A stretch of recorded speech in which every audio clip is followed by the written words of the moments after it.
नमस्कार, स्वागत है आप सभी का। मैं हूं आपके साथ शावनी पटनायक। बुलेटिन की शुरुआत करेंगे। लखनऊ पहुंचे स्वास्थ्य मंत्री मनसुख मांडविया। बड़ी जानकारी आपको बताते, डिप्टी सीएम ब्रजेश पाठक ने स्वागत किया है। सीएम योगी आदित्यनाथ से मुलाकात करेंगे। मुख्यमंत्री आवास पर होगी सीएम से मुलाकात। बड़ी खबर, अहम जानकारी आपको बताते, इस वक्त की बड़ी खबर, अहम जानकारी। मुख्यमंत्री आवास पर होगी सीएम से मुलाकात।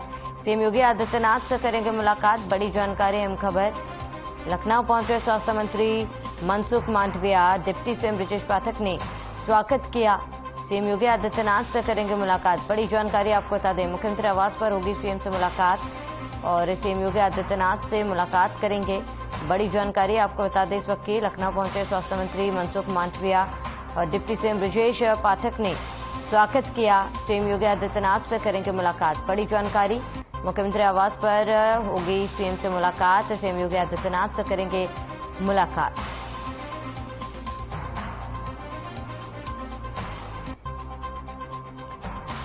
बड़ी जानकारी आपको बता रहे हैं, स्वास्थ्य मंत्री मनसुख मांडविया लखनऊ पहुंचे हैं और डिप्टी सीएम ब्रजेश पाठक ने उनका स्वागत किया है। सीएम योगी आदित्यनाथ से स्वास्थ्य मंत्री मुलाकात करेंगे।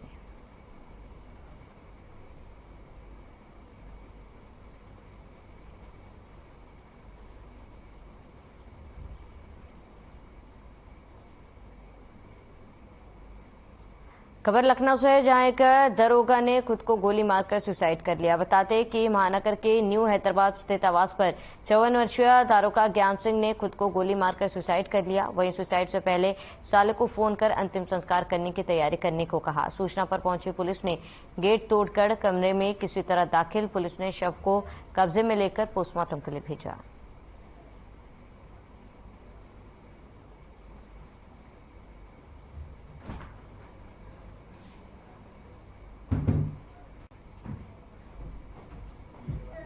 आज दिनांक 26/7/2023 को प्रातः थाना महानगर पे ये सूचना प्राप्त हुई कि रिजर्व पुलिस लाइन में तैनात एसआई एपी श्री ज्ञान सिंह द्वारा अपने निजी निवास पर अपने आप को गोली मारकर आत्महत्या कर ली गई है।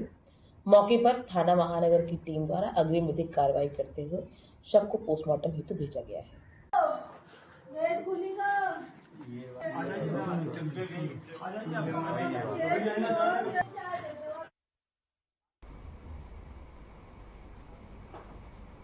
खबर सहारनपुर से है, जहां एक हफ्ते के बाद जेई का शव यमुना नदी में मिला। दरअसल यमुना नदी के अलानपुर के घाट में एक सप्ताह पहले नदी में डूबने से जेई की मौत हो गई थी, जिसका शव एक हफ्ते बाद मिला है। पिछले एक हफ्ते से कई टीमें तलाश कर रही थी।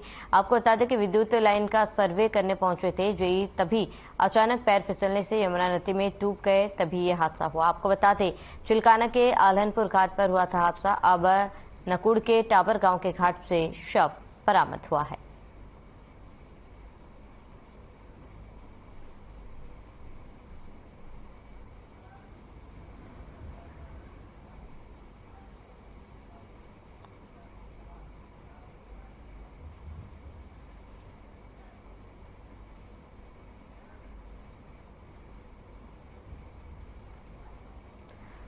वहीं कारगिल विजय दिवस के अवसर पर कार्यक्रम का आयोजन किया गया था, जहां पर सीएम योगी आदित्यनाथ पहुंचे थे। क्या कुछ कहा, आपको सुनाते हैं। जिसमें हर नागरिक को सुरक्षा की गारंटी है, जिस भारत में आतंकवाद के लिए, नक्सलवाद के लिए, किसी भी प्रकार की घुसपैठ के लिए कोई जगह नहीं है। हर व्यक्ति को समान रूप से जीवन को जीने का अवसर प्रदान करने का अवसर प्रदान किया जा रहा है। देश के विकास के लिए न केवल केंद्र और राज्य सरकारें बल्कि प्रत्येक नागरिक अपने स्तर पर कार्य करते हुए नागरिक सुविधाओं और लोक कल्याणकारी योजनाओं के माध्यम से उन सभी तबके तक पहुंचने का कार्य हो रहा है जो आजादी के बाद कहीं भी वंचित था या किसी भी स्तर पर उपेक्षित था।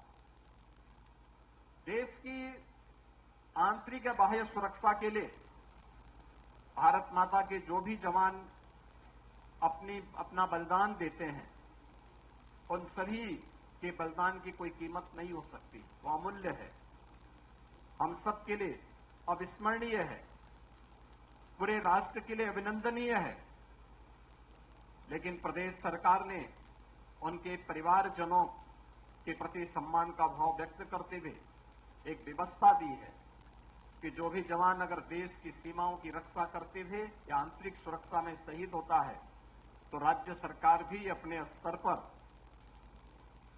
उस बलिदान हुए जवान के परिवारों को 50 लाख रुपए, परिवार के एक सदस्य को उत्तर प्रदेश शासन में सेवा का अवसर देने और उनके नाम पर कोई संस्था, कोई मार्ग का नाम। और चलिए खबरों में आगे बढ़ते हैं। खबर बिजनौर से है, जहां पहाड़ पर हो रही बारिश से एक बार फिर गंगा के जलस्तर में उफान आया। बिजनौर बैराज पर गंगा का जलस्तर खतरे के निशान से महज आधा मीटर दूर ही चल रहा था। हालांकि हरिद्वार से पानी छोड़े जाने की मात्रा में कमी की गई, लेकिन बिजनौर बैराज पर ज्यादा फर्क नहीं पड़ा। खादर इलाके में अभी भी बाढ़ का पानी भरा हुआ है। मंगलवार की शाम बिजनौर बैराज पर गंगा का जलस्तर 219.50 मीटर दर्ज किया गया, जबकि सोमवार की शाम बिजनौर बैराज पर जलस्तर 219.30 मीटर बना हुआ है।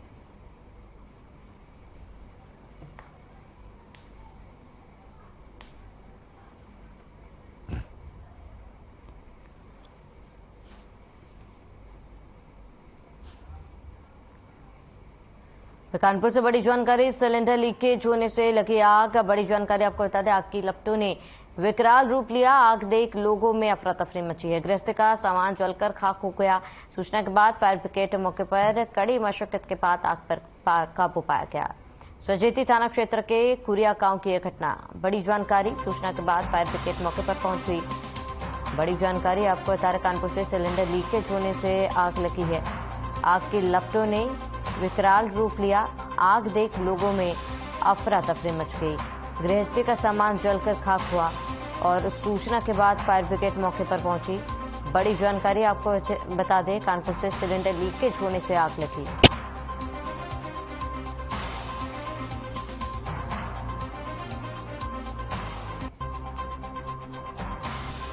तो सूचना के बाद फायर ब्रिगेड मौके पर पहुंचे। इस वक्त की बड़ी खबर, अहम जानकारी आपको बताते हैं, कानपुर से सिलेंडर लीकेज होने से आग लगी। बड़ी जानकारी, आग की लपटों ने विकराल रूप लिया। इस वक्त की बड़ी खबर, अहम जानकारी आपको बता रहे, सिलेंडर लीकेज होने से भीषण आग लगी है और आग की लपटों ने विकराल रूप लिया।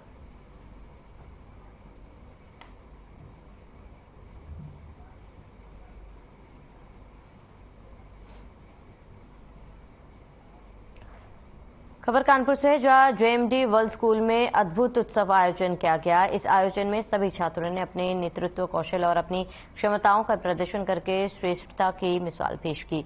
वहीं इस आयोजन में स्कूल के चेयरमैन संजीव दीक्षित इस महाउत्सव में शामिल हुए। इस समारोह में छात्रों ने स्कूल गीत का गायन भी किया और जो छात्रों को उत्साह और भावनाओं के उच्चाधिकृत करते हैं। इस कार्यक्रम में स्कूल के चेयरमैन संजीव दीक्षित, विद्यालय की डायरेक्टर चाहत दीक्षित, स्कूल के प्रिंसिपल मल्लिका अरोड़ा के साथ स्कूल के टीचर और बच्चों के माता पिता भी इस समारोह में मौजूद रहे।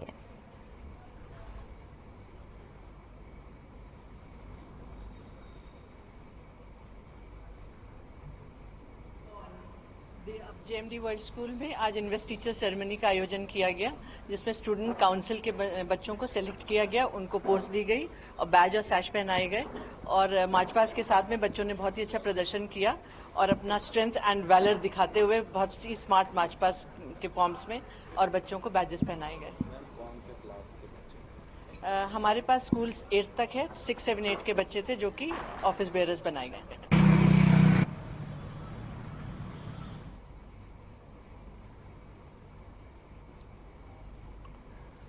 बजूरिया थाना क्षेत्र के फूलमती चौकी क्षेत्र में बने एक मकान के बेसमेंट में आग लगने से इलाके में हड़कंप मच गया। देखते देखते आग ने विकराल रूप ले लिया। क्षेत्र जनता ने आग लगने की सूचना कंट्रोल रूम और स्थानीय थाने को दी, जिसके बाद सूचना मिलते ही मौके पर बजूरिया थाने का फोर्स के साथ कर्नलगंज फायर स्टेशन से 2 गाड़ी, लाटूश रोड फायर स्टेशन से 1 गाड़ी ने मौके पर पहुंचकर आग पर काबू पाया।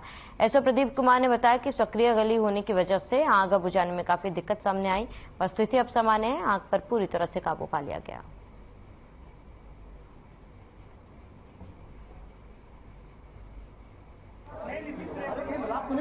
कर्नलगंज कहते हैं, यहाँ अभी आग लगी थी। मेरे पास फोन आया कि पार्षद जी यहाँ आग लग गई है।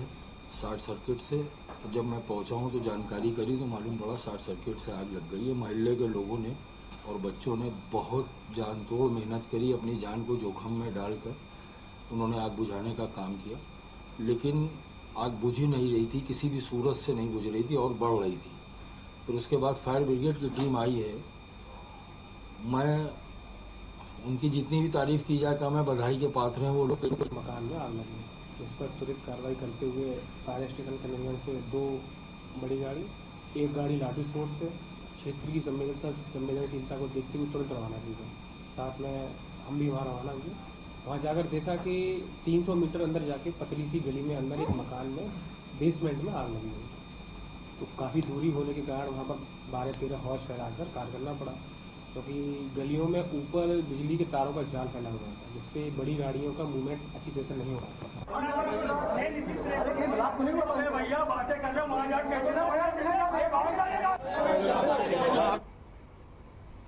कानपुर पुलिस यूं तो ज्यादातर विवादों में घिरी रही, लेकिन कुछ अफसर ऐसे भी हुए जिन्होंने पुलिस का इकबाल बढ़ाया। बता दें 10 जुलाई को देर रात Bithoor inspector Atul Kumar Singh police team के साथ गश्त कर रहे मंदना के पास इसी दौरान मानसिक रूप से विक्षिप्त महिला सड़क के किनारे खड़ी थी। बिठूर थानाध्यक्ष अतुल कुमार सिंह की नजर महिला पर पड़ी। उससे नाम पूछा तो वो कुछ बता नहीं सकी। बीमार होने पर इंस्पेक्टर ने महिला को एक प्राइवेट हॉस्पिटल में भर्ती कराया। करीब 12 दिनों तक महिला का इलाज चला। 12 दिन बाद महिला ने अपना नाम संगीता तिवारी बताया, जो मध्य प्रदेश की रहने वाली थी। पुलिस ने महिला के परिजनों को इसकी जानकारी दी, जो पता चला कि महिला मानसिक रूप से कमजोर है, जो एमपी के सतना से अकेले निकल गई थी। परिवार उसकी तलाश कर रही थी। पुलिस ने एमपी से महिला के बेटे को बुलाया और महिला को उसे सौंप दिया। परिवार ने कानपुर पुलिस का आभार जताया। बता दें कि इंस्पेक्टर अतुल कुमार सिंह के इस कार्य की हर कोई सराहना कर रहा है। वे अच्छे कार्य के चलते कई मेडल भी पा चुके हैं और राष्ट्रपति द्वारा वीरता पुलिस पदक से सम्मानित भी किए जा चुके हैं।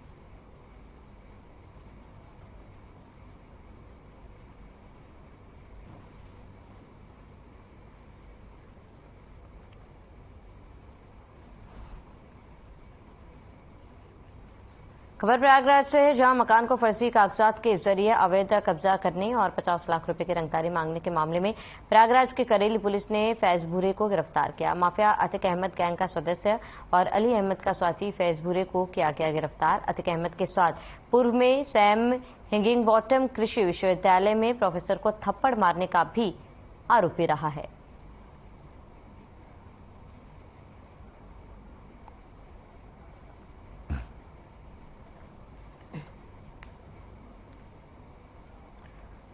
सहारनपुर से बड़ी जानकारी। सदर बाजार थाना क्षेत्र में चोरों का कहर, मोबाइल छीन कर भाग रहे थे चोर को लोगों ने पकड़ा।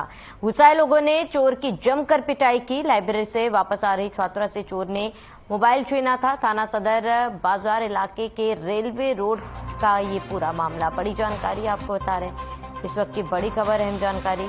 थाना सदर बाजार इलाके के रेलवे रोड का ये मामला, बड़ी खबर, अहम जानकारी। सहारनपुर से सदर बाजार थाना क्षेत्र में चोरों का कहर, मोबाइल छीनकर भाग रहे चोर को लोगों ने पकड़ा।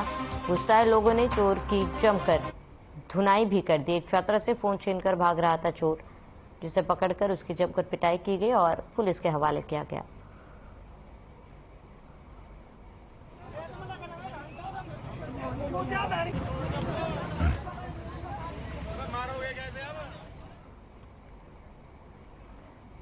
कानपुर में शादी के लिए लड़का दिखाने का झांसा देकर रेप का मामला सामने आया। बताया जा रहा है कि युवती को कोल्ड ड्रिंक में नशीला पदार्थ पिलाया गया और फिर बेहोशी की हालत में दुष्कर्म की वारदात को अंजाम दिया गया।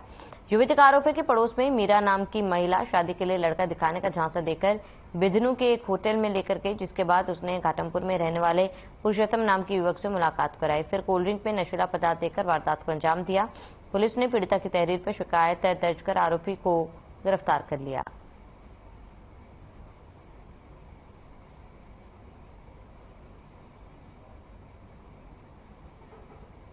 कल शाम एक महिला द्वारा गुजैनी थाने पर अपने साथ हुए दुष्कर्म के बारे में शिकायत किया गया और तत्काल ही थाने पर उस संबंध में अभियोग पंजीकृत किया गया है और उसमें शामिल जो अभियुक्त हैं उनकी आज गिरफ्तारी की जा चुकी है। ये अभी विवेचना चल रही है, उसमें उनका भी बयान होगा और आगे जो भी विधिक कार्रवाई है वो की जाएगी। वो उसको पहला फुसलाकर अपने साथ बिजनू ले गई। बिजनू ले जाने के बाद उसने एक लड़के से उसका डील तय किया उसने कि हम इतने रुपए तुमको दिलवाएंगे और मतलब कितने रुपया तुमको देंगे और तुम उसमें इस लड़के से बात कर रही हो। तो उसके साथ गलत संबोध करवाया गया और उसको मारा गया, प्रताड़ित किया गया। उसने हमको सुबह और शाम मीटिंग में आके नहीं तो सुबह दोपहर में उसने बगल पड़ोसी ने बताया कि हमारे साथ ये वारदात हुई।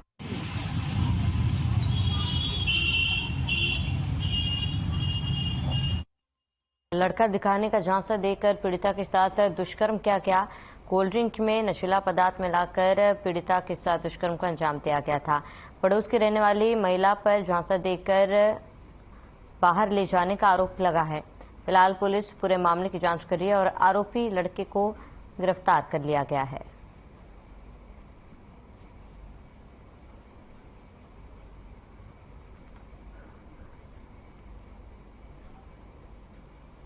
अमरोहा के कई इलाकों में आज सुबह से ही तेज बारिश होने से सड़कों पर जलभराव हो गया और खेतों में पानी भरा आया, जिसकी वजह से किसानों की फसल को भारी नुकसान की संभावना जताई जा रही है। बताते आधी रात के बाद रुक रुक कर बारिश हो रही थी, लेकिन आज सुबह तड़के से तेज बारिश हुई, जिसके बाद जनपद के विभिन्न इलाकों में जलभराव हो गया और खेतों में पानी भर गया। इस बारिश से लोगों को जहां एक तरफ गर्मी से निजात मिली तो वहीं दूसरी तरफ आम जनजीवन अस्त व्यस्त हुआ है और उन लोगों को घरों से बाहर निकालने में दिक्कतों का सामना करना पड़ रहा है।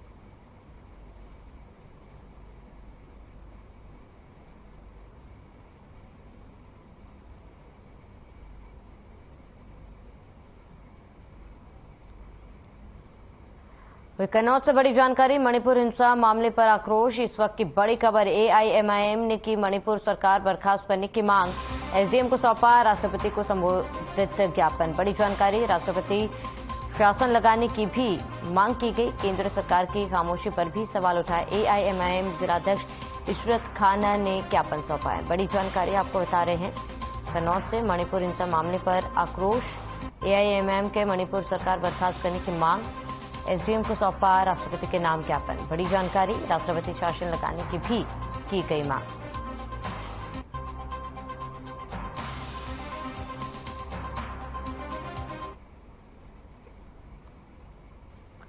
तो मणिपुर हिंसा मामले पर आक्रोश व्याप्त है। एआईएमआईएम द्वारा राष्ट्रपति शासन लगाने की मांग की गई। इसको लेकर ज्ञापन भी सौंपा गया। पा जाए हैं मणिपुर हिंसा में जो कृत्य लगातार हो रहे हैं। एक वीडियो आपने देखा होगा, कुछ दिन पहले लॉन्च हुआ है। लॉन्च ही कहेंगे क्योंकि ये वीडियो बना है 5वें महीने का, लेकिन आया कब है? ये अभी 7वें महीने में आया है, क्योंकि वहां पे सब मीडिया बंद कर दी है। लेकिन कब तक बंद करोगे? आज हमारी, आप माफ करना, आपको गलत लगेगा, आज हमारी जो मीडिया है, जिसको बिकी हुई मीडिया कहेंगे, लगातार जाने क्या क्या दिखाती है। मणिपुर जैसे दंगे पर एक अल्फाज बोलने पर उनकी आवाजें नहीं निकलती। कौन बोलेगा?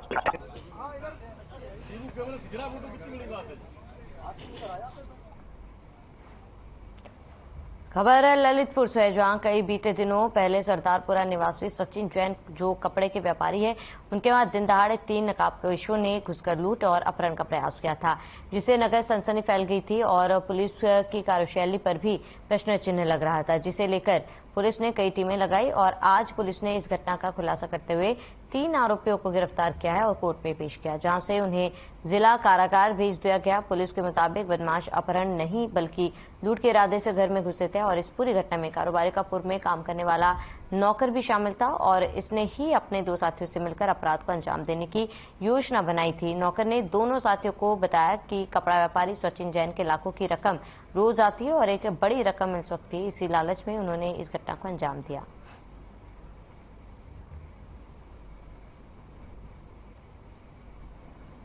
एक व्यक्ति के घर में घुसकर कुछ अज्ञात बदमाशों द्वारा अपहरण व चोरी की घटना के संदर्भ में थाना कोतवाली में सुसंगत धाराओं पर मुकदमा दर्ज किया गया। इस पर उच्च अधिकारी दल द्वारा भी मौका मुआयना किया गया था। उसी घटना का आज सफल अनावरण किया जा रहा है। 3 अभियुक्त, जिनका नाम आनंद, विनय और लाला राम है, इन्हें गिरफ्तार करके जेल भेजा जाए। उत्तर प्रदेश के जनपद अमरोहा के नेशनल हाईवे 9 पर रिलायंस पेट्रोल पंप के पास बाइक स्वान से टकराने का मामला सामने आया है। इस घटना में एक की मौत, दूसरे की हालत गंभीर बताई जा रही है। दरअसल आपको बता दें, अमरोहा जनपद के रजबपुर थाना क्षेत्र के नेशनल हाईवे 9 पर रिलायंस पेट्रोल पंप के पास मंगलवार की देर रात नेशनल हाईवे 9 पर घूम रहे आवारा सांड से बाइक टकरा गई, जिसमें बाइक सवार एक युवक की मौके पर ही मौत हो गई। मौके पर पहुंचे पुलिस घायल को अस्पताल लेकर पहुंची, जहां पर डॉक्टर ने उसे हालत नाजुक हालात देख मेरठ के लिए रेफर कर दिया। राजापुर थाना प्रभारी ने बताया कि बाइक सवार रिजवान पुत्र कादिर निवासी हाजीपुर भटाला जनपद बुलंदशहर के बाइक सांड से टकराने की वजह से मौत हो गई, जबकि दूसरा साथी गंभीर रूप से घायल हो गया, जहां पर उसे डॉक्टर ने हालत नाजुक होते देख मेरठ के लिए रेफर कर दिया।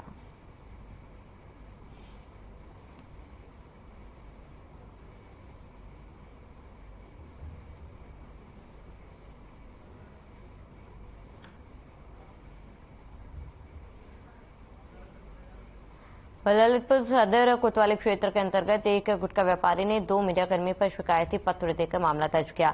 उनका कहना है कि जब वो अपने साथियों के साथ दुकान से घर जा रहे थे, तभी रास्ते में मिलकर उन्हें धमकाया गया और उनसे 1 लाख रुपए मांगे गए। बताया जा रहा है कि उनके खिलाफ मनगढ़ंत झूठी पोस्ट डाली गई थी, जिनसे उनको काफी मानसिक क्षति पहुंची। उन्हें बदनाम करने की भी कोशिश की जा रही, जिसके बाद उन्होंने पुलिस में शिकायत की और पुलिस ने सुसंगत धाराओं में मामला पंजीकृत कर विवेचना शुरू कर दी।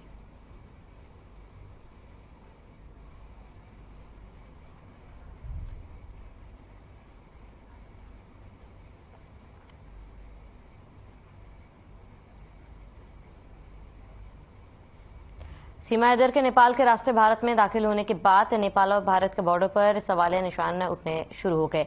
मित्र देश होने के नाते और स्वास्थ्य संस्कृति के चलते भारत और नेपाल की सीमा खुली हुई है, जिससे दोनों देशों के लोग बिना पासपोर्ट वीजा के आते जाते रहते हैं। हालांकि सीमा पर एसएसबी और लोकल पुलिस लगातार आने जाने वाले लोगों पर नजर रखती है, कोई असामाजिक तत्व न आने पाए। पीलीभीत की 50 किलोमीटर खुली सीमा नेपाल से लगी हुई है और लोग नेपाल से भारत और भारत से नेपाल आते जाते हैं। इसी का फायदा उठाकर कुछ असामाजिक तत्व भारत में इसी रास्ते से प्रवेश कर जाते हैं, जिसको लेकर हमारे संवाददाता सरताज सिद्दीकी ने पड़ताल की। देखिए ये रिपोर्ट।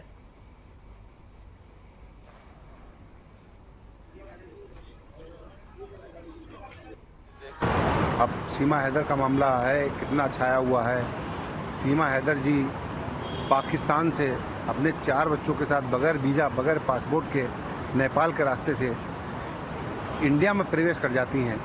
इतनी सुरक्षा होने के बावजूद भी और उनका इंडिया में प्रवेश होना, जैसे टेररिस्ट नहीं किसी जंगल के रास्ते से आ जाता है, ऐसे सीमा हैदर जी आ गई हैं। तो मैं कहना चाहूँगा कि कहीं ना कहीं पे अधिकारियों को इस चीज़ पर मंथन करना चाहिए। ये कहीं ना कहीं पे सुरक्षा की व्यवस्था ठीक नहीं है, क्योंकि जो भी हमारे पड़ोसी देश हैं सब में बॉर्डर एरिया खिंचा हुआ है और वहाँ पर सभी एसएसबी के जवान भी तैनात हैं। ये इस टाइप के लोग अगर पाकिस्तान जैसा देश, जो कि हमारा सबसे दुश्मन देश कहलाता है, वहाँ के देश अगर देश का व्यक्ति कोई अगर आ जाए, ये बहुत ही शर्मनाक बात है। सीमा हैदर जो 4 बच्चों को लेकर पाकिस्तान से नेपाल के रास्ते से बॉर्डर से अपने इंडिया में दाखिल हुई है, तो कहीं ना कहीं सुरक्षा व्यवस्था में अपनी सीमा पे मतलब कि सुरक्षा कर्मियों को सही से अपनी या तो सीमा ने सुरक्षा पे सेध लगाई है, कहीं ना कहीं चूक तो हुई है और वहाँ पे आर्मी के जवान हो या सीमा सुरक्षा बल हो, उन्हें मतलब सख्ती से पेश आना चाहिए। सीमा हैदर जो है पाकिस्तान से नेपाल के रास्ते से जो होके आई हैं, वहाँ पर कुछ पुलिस प्रशासन का जो मिलिट्री है उनका सेवन कमज़ोर रहा है। पाकिस्तान की जो महिला सीमा हैदर है अपने 4 बच्चों के साथ और जो है वो नेपाल के रास्ते होते हुए इंडिया में दाखिल हो चुकी है, तो मैं कहना चाहूँगा कि कहीं ना कहीं हमारी सुरक्षा में जो है चूक हुई है। उत्तर प्रदेश पीलीभीत का नेपाल बॉर्डर से सटा हुआ जिला माना जाता है और आपको बता दें, सीमा हैदर पाकिस्तान से जो अपने बच्चों को लेकर आई है, तो यहाँ पीलीभीत में सवाल सुरक्षा में उठने लगे हैं। आखिर सवाल ये उठता है, पाकिस्तान से सीमा हैदर यहाँ पर अपने 4 बच्चों के साथ किस तरह से उसके नेपाल के रास्ते से भारत के अंदर दाखिल हुई है, तो लोगों ने यहाँ पर सवालिया निशान सुरक्षा में उठाना शुरू कर दिए हैं। हम आपको बता दें, पीलीभीत जिला की और नेपाल के बॉर्डर के यहाँ पर 50 किलोमीटर की खुली सीमा है और बगैर वीजा पासपोर्ट के लोग एक दूसरे के यहाँ पर भारतीय नेपाल में जाते हैं, नेपाली भारत में आते हैं और इसीलिए इसे बेटी रोटी कहा जाता है, क्योंकि यहाँ पर सांस्कृतिक तौर पर देखा जाए तो यहाँ पर थारू जनजाति और मधेसी लोग यहाँ पर काम करने आते हैं पीलीभीत में। और पीलीभीत के बॉर्डर के पास काफी गांव ऐसे हैं जो बिल्कुल बॉर्डर से सटे हुए हैं। तो आखिर ऐसे में यहाँ पर लोगों ने सीमा हैदर को लेके एक सुरक्षा में सेंध लगने वाली बात कही है। लोगों ने बताया है, हमने यहाँ पर लोगों से बात की है कि लोगों का कहना है कहीं ना कहीं सीमा हैदर पाकिस्तान से बगैर पासपोर्ट बगैर वीजा के 4 बच्चों लेकर भारत के अंदर नेपाल के रास्ते से दाखिल होती है और आखिर सुरक्षा में कहीं ना कहीं सेंध लगा है। तो अपने आप में एक बड़ा सवाल है कि सुरक्षा एजेंसियों को अलर्ट रहना चाहिए। वहीं आपको हम हर खबर के माध्यम से बताना चाहेंगे कि यहाँ पर एसएसबी के जवान और लोकल पुलिस भी चेकिंग करती रहती है, पेट्रोलिंग करती रहती है। मगर अपने आप में एक बड़ा सवाल है कि सीमा हैदर 4 बच्चों के साथ नेपाल के रास्ते से भारत के अंदर बगैर पासपोर्ट बगैर वीजा के दाखिल करती है। पीलीभीत से कैमरामैन अरमान के साथ हर खबर के लिए सरताज सिद्दीकी।